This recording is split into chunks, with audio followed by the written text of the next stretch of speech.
अस्सलाम वालेकुम दोस्तों मां कामरान जानी सिंधी। दोस्तों अॼु तव्हांजे लाइ हिकिड़ो तमामु नायाब वीडियो खणी आयो आहियां। इहो उस्ताद जलाल चांडे जो परिस्तार जो वीडियो आहे। दोस्तों हीउ उस्ताद जलाल चांडे जो परिस्तार जो वीडियो आहे सुधीर भट्टी जो, जेको मोरे में रहे थो ऐं उस्ताद जलाल चांडे जो तमामु आशिक़ आहे ऐं दीवानो मस्तानो आहे। दोस्तों अॼु ताईं उस्ताद जलाल चांडे जा कलाम ॿुधे पियो ऐं टेप संभाले वेठो आहे, उस्ताद जलाल चांडे जूं केस्टूं संभाले वेठो आहे ऐं उस्ताद जलाल चांडे जूं यादूं जेके न उहे सांडियो वेठो आहे पंहिंजी दिलि में। दोस्तों तव्हां सुधीर भट्टी जूं ॻाल्हियूं ॿुधी करे ॾाढा ख़ुशि थींदा। दोस्तों हीउ वीडियो जेको ठाहियो आहे असांजे पीरी प्यारे दोस्त मोहम्मद हसन बलोची साहब ठाहियो आहे ऐं तव्हांखे वणंदो दोस्तों, पसंदि ईंदो। जे पसंदि अचे त असांजी वीडियो खे लाइक कजो, कमेंट्स कजो ऐं असांजे चैनल खे सब्सक्राइब ज़रूरु कजो, महिरबानी।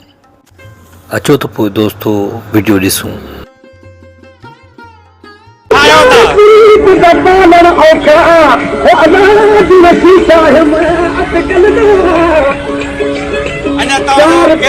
शौक़ आहे टेप जो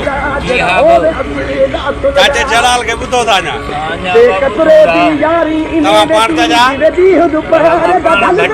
तव्हांजो नालो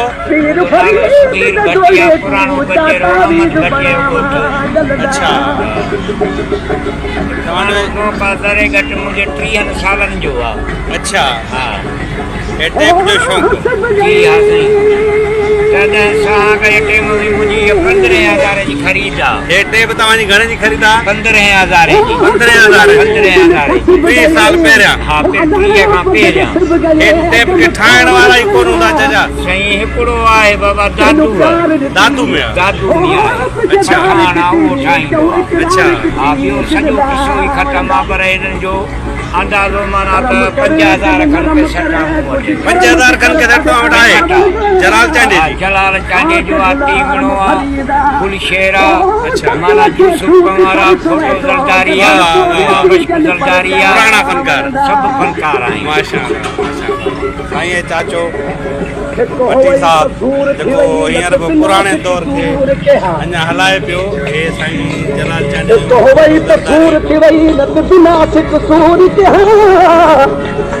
गुफ्तगू होवे मोहब्बत वाली नत बिना मोहब्बत मजबूर के हाँ होवे हया वाली बेहया दानूर के हाँ आके गुलाम फरीदा ओ यार जिस भी वसे बंदे दूर के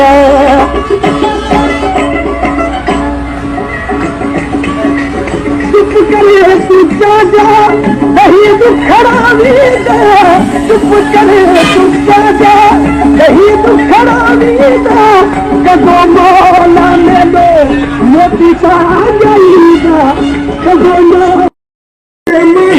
चाचो सुधीर भट्टी हींअर बि पुराणे दौर जो टेप वॼाए पियो मोरो शहर में।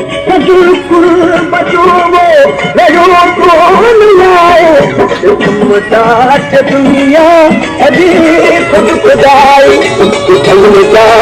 दुनिया अभी खुद खुदाई रही रात तिहारी रही रात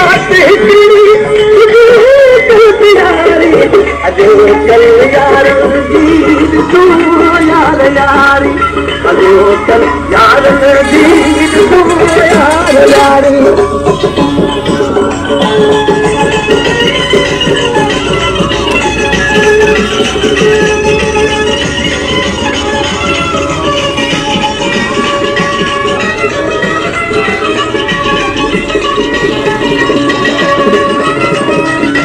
दोस्तों मां सम्झां थो हीउ वीडियो तव्हांखे तमामु घणो पसंदि आयो आहे। जे पसंदि आयो आहे त पंहिंजी पसंदि जो इज़हार कयो, लाइक कमेंट्स ज़रूरु कयो, चैनल खे सब्सक्राइब कयो कामरान जानी सिंधी यूट्यूब ते। अल्लाह हाफ़िज़।